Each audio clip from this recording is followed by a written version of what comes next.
I wanted to ask because you brought up Amanda there. One thing I've been fascinated with recently is DMSO, and I Mm, finally got my hands on it, ordering it through her little. She's a PMA now, actually, which is awesome. mm, But I was curious, can you maybe?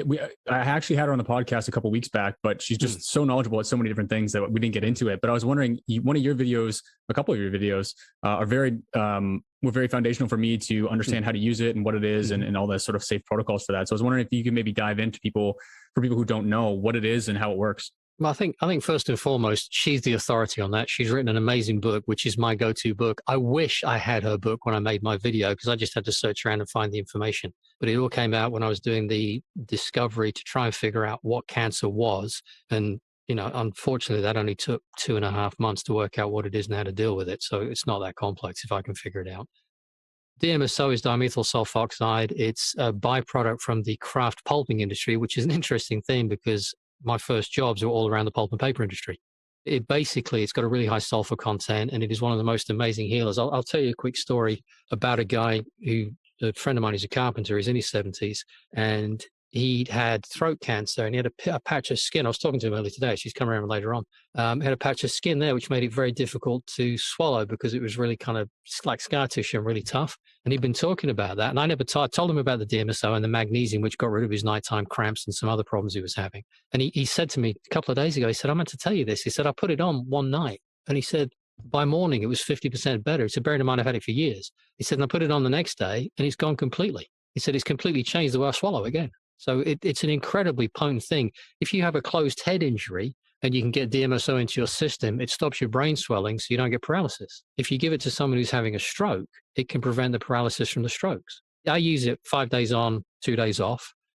And I actually use it for my belly button because your belly button's connected to your entire system. That was the bit that your entry point into your body for everything, food, nutrition, and waste out, basically. So it's almost as quick as getting a needle in your arm. So I pour a little bit in my belly button, lie there in the morning, or just rub it in. And you can taste it's like a garlicky taste pretty much straight away because it's getting into your system. But it is the most potent thing. And I've tried to narrow down the most important things I carry with me so I don't have this massive apothecary or apothecary, that's not the right word. I don't have it around me. I can get access to it. I know most of the plants now. I've got books on that. But I have DMSO, I have colloidal silver, and I have magnesium chloride, and that's it. Because pretty much I distill water, but those are the things that I can get by with most things and fix most things in myself with that. But yeah, DMSO is well worth looking into. The video I did, Amanda's videos, Amanda's book, Healing with DMSO, phenomenal thing. Absolutely phenomenal. And that is my go-to resource on that. Yeah, you have to be very particular with it. And I purchased some with DMSO with colloidal silver, a Yeah. whole thing of colloidal silver as well, and Mm, then an eye drop saline solution. I think it's with vitamin C, but it's a twenty mm. percent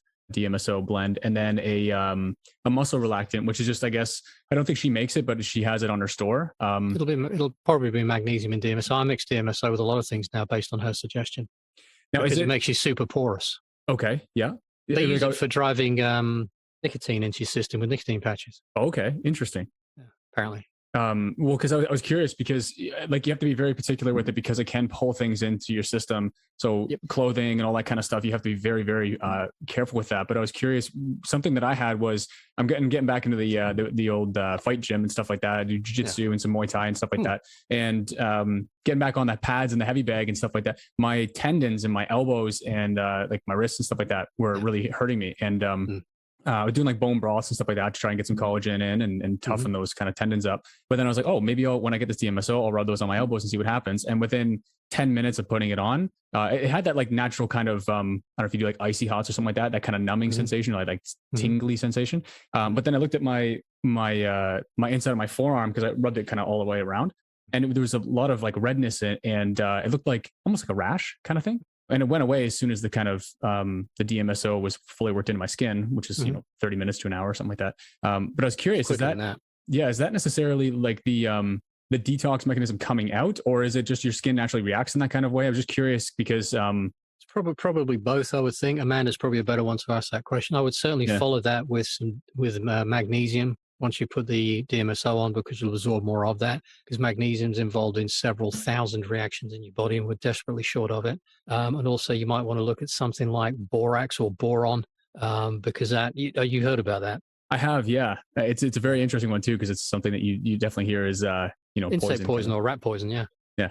but it also is a major element in your bones. When I was doing some digging around for a friend of mine who had really bad arthritis, I found out that the places in the world that had highest natural water content, were boring the water content in the food supply, had no arthritis. The place that had the lowest, like most of America, has got the highest arthritis. And then I found a guy in Australia that had written a book about it, and then he tried to get a pharmaceutical company to make some pills, so they locked him up and all that nonsense. But yeah, that's another good one to have for joints. I've got some tendon problems right now because I'm doing too much work on the cars, and banging into spanners and stuff, and you're hitting all the kind of carpal tunnels and everything. But yeah, it's a really good one to get into. And all of these things, you just start adding little bits to your kind of medicine cabinet. And you start to work out, this is what I should be doing. This is what I should be doing. For me, magnesium's one every day. I use magnesium oil because it's a strong laxative. It's not something you can take enough of internally without getting the shits. And off camera one time, if you want to hear a funny story about me on holiday, I'll tell you about that. It was hysterical. Not necessarily for those around me, but it was a funny experience. That's awesome. Yeah, I was well because for me, I saw one I think you had for a tooth pain, and I don't necessarily have tooth pain. It's just I got one's cracked, and then I just got receding gums and all that kind of stuff. So I got the tooth serum to try and see if there's anything to do with that. And I've heard it's essentially like a DMSO is like one of these like kind of cure-alls kind of thing, and it's just one of those unbelievable like miracle kind of. Absolutely, yeah. I think it's probably the high sulfur content has an enormous thing to do with that. You do know that about every 100 years you're supposed to grow a new set of teeth. I did not know that. I've been reading a lot about that lately, which is a really interesting thing. Every 100 years or so, you grow more teeth.